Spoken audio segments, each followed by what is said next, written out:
सप्तपदीची रांगोळीसाठी मी paper असा गोलाकार cut करून घेतला, म्हणजे रांगोळीमध्ये गोल काढायला सोपं जातं.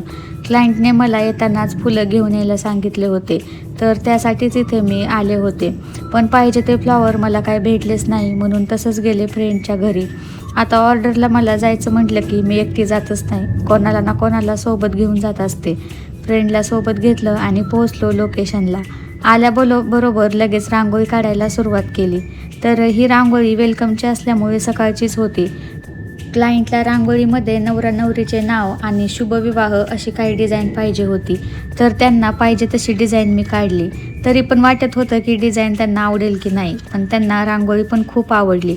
अगदी पाहिजे तशीच काढली होती. इथं आम्ही आलो होतो सकाळी लवकर 6:30ला आलतो. 6:30ला आलतो, पण इथं एक कुत्रं नव्हतं आमची. आता ही रांगोळी आमची काढून झाली, पद्धतशीरमध्ये झालेली आहे. असं काय टेन्शन नाही की त्यांना आवडली. पण हे बघा, तिथं तर कुणी नव्हता. आता सध्या तर हाय तर चार दोन आलेली तर लोक.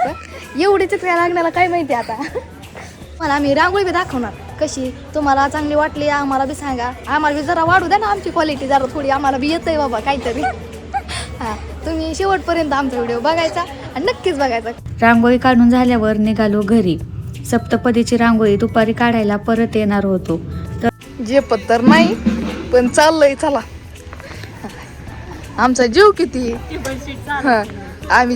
आमचा जीव किती, आम्ही चालवतो किती जण. आता थोड्याच वेळात आता डायरेक्ट घरी. टाइम तर अजिबात नाही लागून द्या ना. तर घरी आल्यावर मस्त असा फ्रेंडने मसाले भात बनवला होता. सकाळी तसा दोघींनी पण नाश्ता केला होता. आता जेवण करून परत जायचं होतं त्याच लोकेशनला. परत चाललोय आम्ही विधीच्या रांगोळीसाठी ऑर्डरला. सकाळी गेलो तिथेच. आल्याबरोबर लगेच दोघींनी फुलांच्या पाकळ्या करायला सुरुवात केली. सकाळी मला फुलं भेटलेच नाही, म्हणून मी त्यांनाच आणायला सांगितले होते. बरेच असे त्यांनी फुलं आणले होते. दोघींची पण थोडी घाईच झाली होती, कारण लग्न तर लागलं होतं आणि इकडे आम्ही अजून रांगोळी काढायला सुरुवात पण केली नव्हती.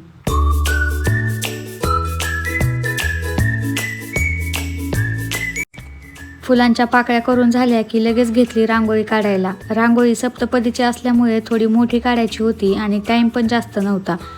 त्यात सारखं कोणी ना कोणी मध्येच येऊन रांगोळी खराब करायचे, तर म्हटलं जाऊ दे, लग्न म्हटलं की असं होतच असते. म्हणून आम्ही साईडने सगळ्या खुर्च्या लावून घेतल्या. पहिलं तर मी सगळ्या सप्तपदी लिहून घेतल्या, त्यानंतर फुलांनी डेकोरेशन करायला सुरुवात केली.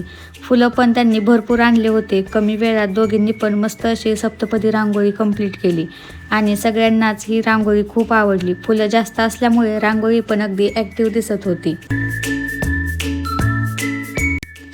त्यानंतर फ्रेंडला तिच्या घरी सोडायला आले. तिच्याकडून तुळशीचं रोप घेतलं. माझ्याकडे तुळशीचं रोप होतं, पण ते जळून गेलं होतं. रोप घेतलं आणि तिच्याच घराशेजारी बोराचं झाड होतं. मग काय, गेले तिला तिकडे घेऊन.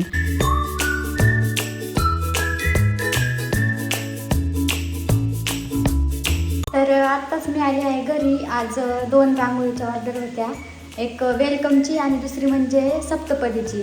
तर लवकरच गेले होते, दोन्ही ऑर्डर कंप्लीट केले आणि आता चालले घरी. तर आता परत आवरते आणि मला जायचं आहे आवटेवाडीमध्ये. तिकडे बाळूमामाची पालखी आहे. तर बघू, आता आवरते आणि जाते. इथे मी आले की लगेच आरतीला सुरुवात झाली.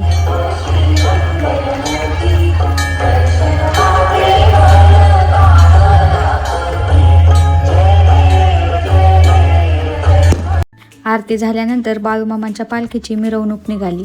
ही मिरवणूक गावातूनच काढायची होती. सोबत बहिणी पण होत्या.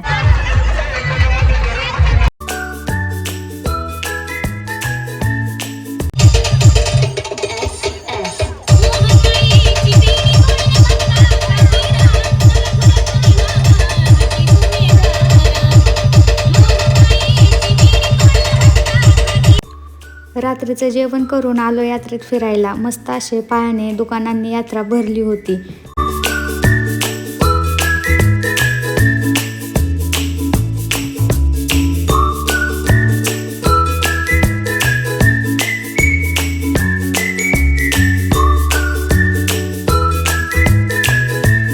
इथे मी माझ्या जाऊबाईच्या मुलीसाठी भांडी घेतले होते.